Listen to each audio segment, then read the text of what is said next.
के परिवार पर भगवान विष्णु की कृपा सदैव बनी रहे।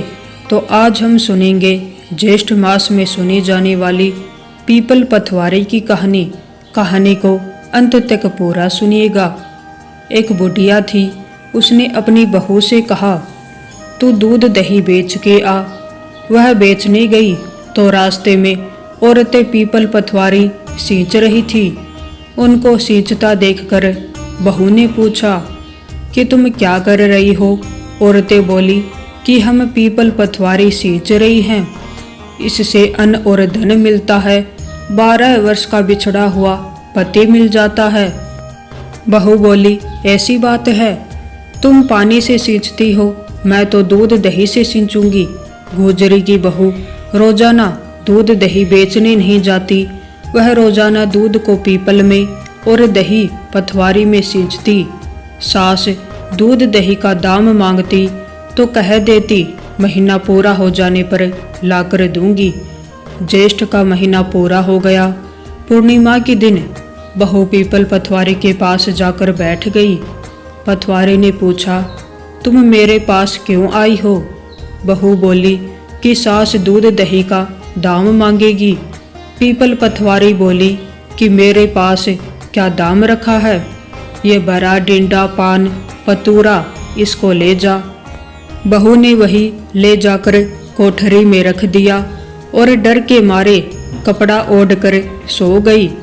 सासू बोली, पैसे ले आई? बहू बोली, कोठरी में रखे हैं। सासू ने कोठरी खोल के देखा तो हीरे मोती जगमगा रहे हैं। सासू बोली, बहू इतना धन कहाँ से लाई? बहू ने आकर देखा तो सच्ची में धन भरा हुआ है। बहू ने सास को सारी बात बता दी।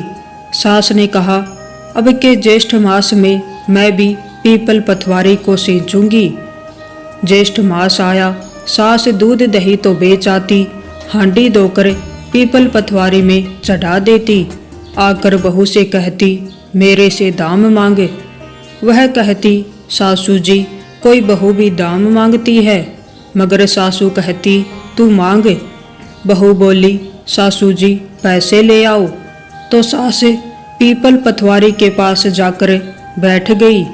पीपल पथवारी ने सास को पान पतूरा बड़ा डिंडा दे दिया। उसने ले जाकर कोठरी में रख दिया। बहू ने खोलकर देखा तो उसमें कीड़े मकोड़े बिलबिला रहे हैं। बहू ने कहा, सासू जी ये क्या है? सास ने आकर देखा और बोलने लगी, पीपल पथवारी बड़ी दोगली पटपीटन है, इसको तो धन दिया, मुझको कीड़ा मकोड़ा दिया।